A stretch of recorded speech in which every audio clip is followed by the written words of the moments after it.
Our current leaders in America don't seem to care much about U.S. citizens trapped in Afghanistan, and they don't seem to care much about the Afghans who are under a death sentence for helping the U.S. government. They certainly don't care about what the Taliban will do to women or to Christians. When it comes to the men, women, and children who are about to be oppressed, tortured, raped, and killed, the attitude of our leaders seems to be, "You can't make an omelet without breaking some eggs." But there's one group trapped in Afghanistan that our leaders always claim to care about. One group they can't abandon. One group they can't ignore. I'm talking about the LGBTQIA2S plus community. I wanted to make sure I got that right because if you get one letter wrong, you're probably a Nazi. Business Insider reports. In tears, Ramin, the note says that the names of all of the gay men still in Afghanistan quoted in this article have been changed for their protection. For future reference, Business Insider, it would be way more effective if you changed all the names to Muhammad. In tears, Ramin said that his life has felt like a nightmare ever since Kabul fell to the Taliban on Sunday. "I just hope that somebody comes and wakes me up from this bad dream," the 37-year-old gay Afghan told Insider during a phone call.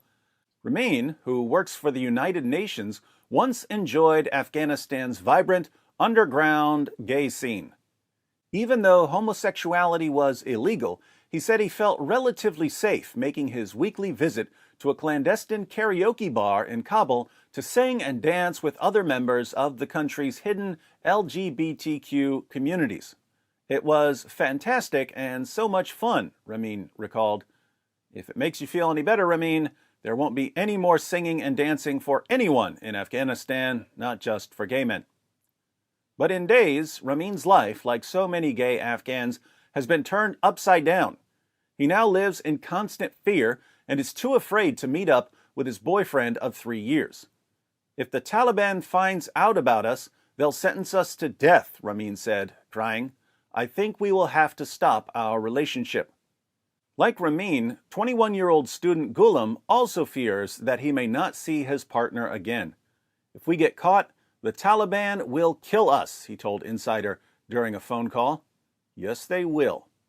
Even though I strongly suspect that all these Taliban jihadis are secretly gay. I mean, what do you think they were doing in those caves for the past 20 years?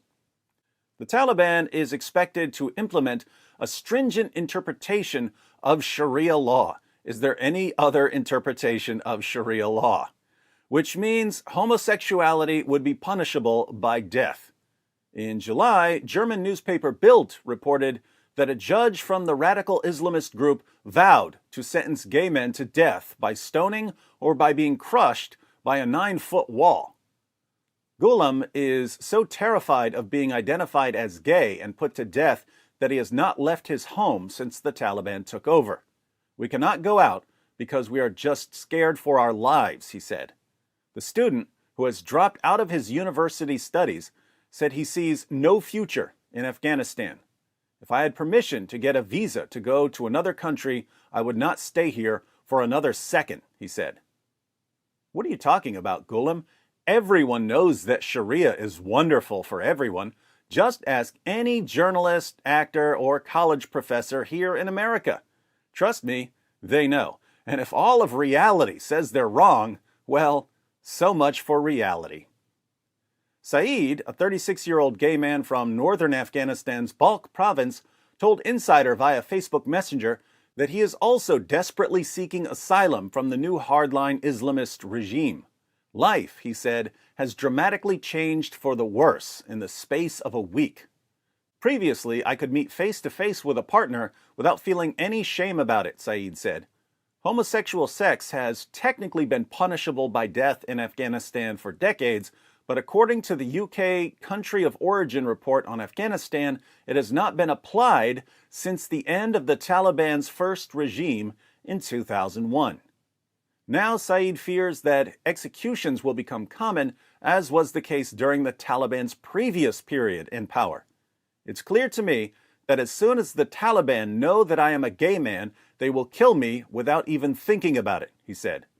Saeed told Insider he dreams of one day living authentically as a gay man in Canada. That's interesting. So, the presence of the U.S. and other nations in Afghanistan kept the Afghan administration from applying the death penalty to gay men. But now that the Taliban has taken over, the death penalty is back. This means that U.S. leaders basically handed over all gay Afghan men to the Taliban for execution. Hamid Zahar, 47, who was one of the first Afghan men to come out publicly, told Insider that while LGBTQ Afghans have always faced risks of violence and imprisonment at the hands of the authorities, those dangers pale in comparison to the brutality and intolerance of the Taliban. He left Afghanistan in 2001 and, after living in Turkey, was able to claim asylum in Canada in 2008. Zahar said that even under the U.S.-supported government, it was a very bad time for gay men. Before, they could be put in jail, or they could be beaten, he explained. But now, if the Taliban arrests them, they will kill them. But if you're young enough, they'll just dress you up like a girl and make you dance for them. Rainbow Railroad, a Canadian charity that helps LGBTQ people escape oppression in their home countries, released a statement urging governments to take in vulnerable Afghan refugees. Now is the time for governments to step up and support LGBTQI+ Afghan refugees, the charity said. Canada has plans to resettle more than 20,000 Afghans, prioritizing minorities, including female activists and individuals from LGBTQ communities. The U.S. is predicted to take in fewer than 10,000 refugees this year, the lowest number since 1975, and has accepted fewer than 500 refugees from Afghanistan in 2021, Insider previously reported.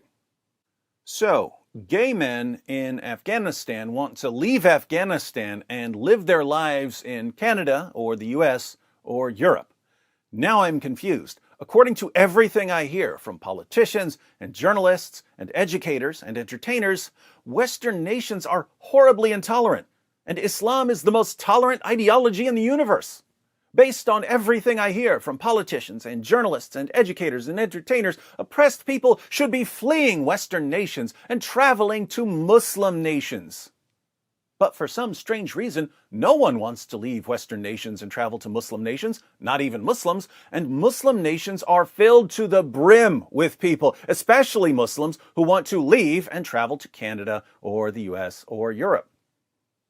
If I didn't know better, which I don't, I might think that politicians and journalists and educators and entertainers are complete morons who've been conditioned to say the exact opposite of what we all know to be true. And now, due to the stupidity and arrogance and insanity of our leaders, the entire LGBTQ community of Afghanistan is under a death sentence. But by all means, LGBTQ community of the West, keep ignoring the ideology that calls for your extermination, and keep siding with the politicians and journalists who defend and promote and empower the ideology that calls for your extermination. Just keep focusing on wedding cakes and pronouns, as if that matters more than people being slaughtered in the name of Allah. It just backfired on me. It just backfired on me. This is a part of a religion. There's a reason to it. Yeah?